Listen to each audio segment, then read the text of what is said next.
M0FXB, welcome to my channel, ICOM.IC-7610 and ICOM.IC-7710, and they're surprisingly similar in many ways. So there's a rag chew here on 40 meters. You're hearing that now on the 7610. Let's turn that down. Turn up the ICOM. Anyways, Dave, I'll be able to work out your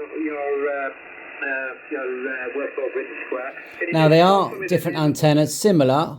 They're two wires that are 20 meters long. One has a 9:1 balun, one has a 49:1 balun, which I think works better. But anyway, and some of the scope settings, I suppose, the colors are different. But generally, on HF, virtually the same to operate. We just tap one here. Reflector, we can bring up the scope so there's a bit more showing up on the waterfall. There you go, that's just reflector, and it's exactly the same if you tap here. Now the 7610 is dual receive, so we have dual screens. The 705 is single receive, but it has Wi-Fi, Bluetooth, and if we tap the frequency here on the 7610, look, 1.8 to 50 megahertz. The 705, 1.8 all the way up to 430 megahertz, but we also get airband and many other frequencies. And I think it's fantastic because I do spend a lot of my time just listening. Of course, the footprint of the 7610 is a lot bigger, and I'll show you now. And there's no battery in the 7610. I mean, you could put a big car battery, but on the 705, you see here, you've got the ICOM 51 battery, and you can power it via, the DC jack that's in the side. There's a USB connection there as well, and there's all kinds of little gimmicky things that you can connect to the 705 because of the fact that it's got Wi-Fi and Bluetooth. And I'll actually turn this on and see if it comes on and connects, because I did connect it the other day via Bluetooth. So we'll just leave that slap there, and when it does work, it works well. And they're only about £35. There is a setup process, but it didn't take very long actually. Just a bit of learning. So, oh yeah, it just said it's connected, and that if it doesn't come to life, we just reboot the ICOM. Let's reboot it. And then next time it says need pairing, so they're talking to each other. And there's my logo. And you can fit a boot up logo, or add a boot up logo with your photograph as well, using both of these radios. And there you go, we've got the frequency showing now. It looks very nice. And I believe you can do this. This thing will connect to the 7610, but you need to do it via a USB cable. Let's turn it up. I mean, the ICOM 7610 is a fantastically beautiful radio to use.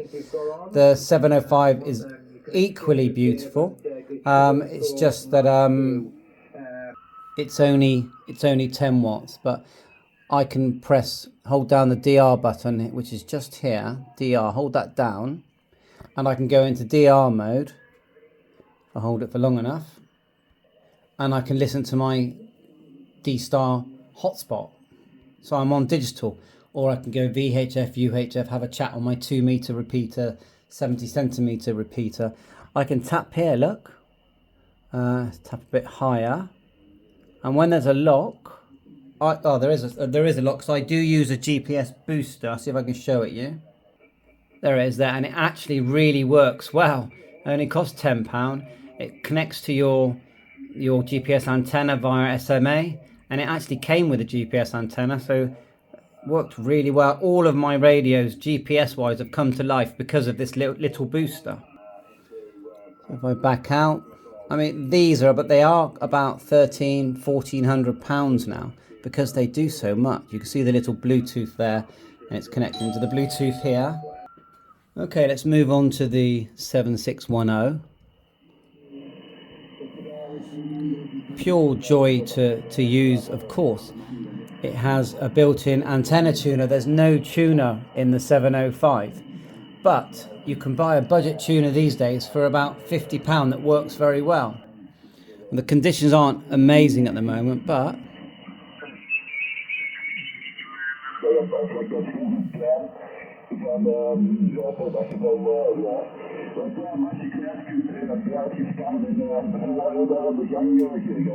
Both touch screen.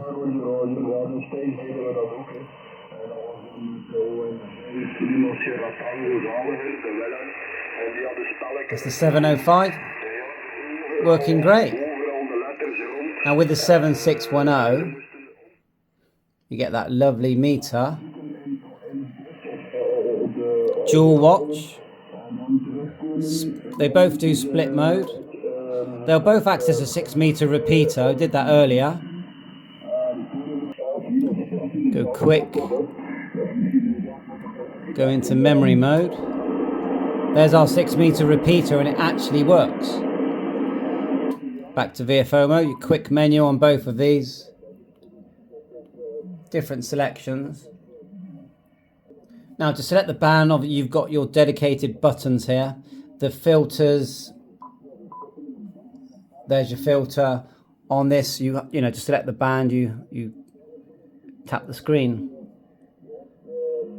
Tap the mode. See that? Now tap the mode. Now, the 705 to me is probably my favourite radio. I've got some amazing radios in this shack, but it does so much. And because I'm such a listener, it doesn't matter. The size of it doesn't matter. And let me just show you the difference in the size here. I mean, look, it's literally tiny. This is about the size of my hand. With a 7610 is quite a size, but it's actually underneath it is the 101DX. It's actually a much bigger radio. So you can see in the battery in the back there. Lots of connectors in the front and the back of both of these. That's the little M5 stack, they call it. Programmed, you know, using someone else's software, but programmed here at home. It's not because you can purchase these kind of units. So yeah, and I've got this POV carry stand, which really works well. And there's several carry stands. The 7610 actually has a handle.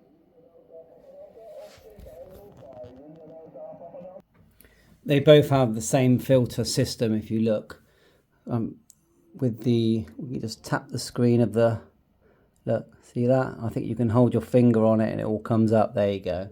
Very good.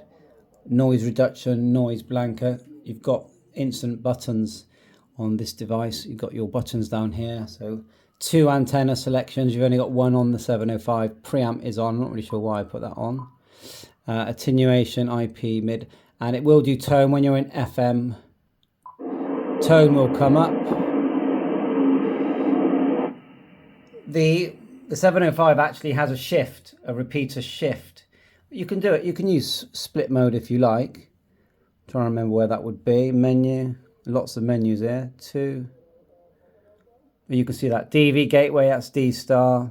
There again. You can send photographs with the 705. You can't do that with your 7610.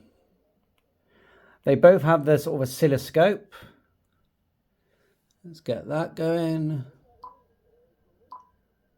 I find it correct. There you go. I've literally had the 7610 for about a day. It's a dream radio, the 7610. They both are really, but there's, you know, with this one you can really sit there and contest if you want 100 watt power. This has only got 10, but these days amplifiers are getting better and better.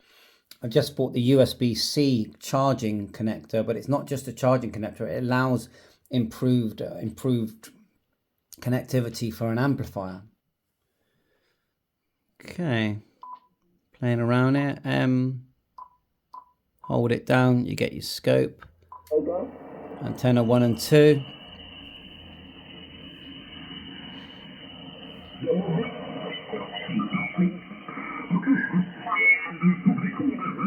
They both do all the digi modes. Virtually out the box, which is very nice. Right, there you are. Let's listen to these people. down to you, Clint. Now, if I put an external speaker on the 705, it sounds as good as the 7610. Let's have a look at these got dual selections there. You can actually stack them on top. I think you have to change that in settings. I have done it. Center fix, main and sub. Scopes. Like I said, dual watch. Separate volumes. On the separate volumes. You can mute. They are mute.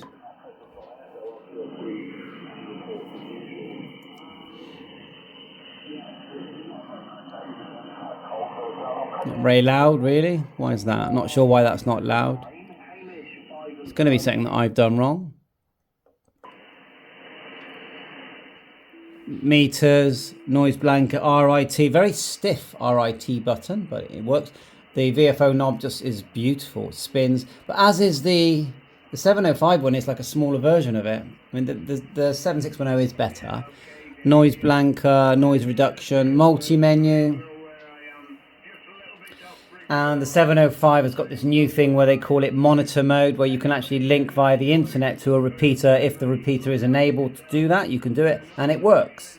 I use Doozy quite a lot, obviously hotspots as well, OpenSpot, all that kind of stuff. And it is very nice having a built-in tuner. I'm not going to run it with the radio right on top of it like that. Transmit there, Kias. I mean, they can all be used with, you know, for CW. Just get the right adapters, the right connections, and away you go. Remote connection wise, well, they're both ready to go. The DX101 needs the SCU LAN box.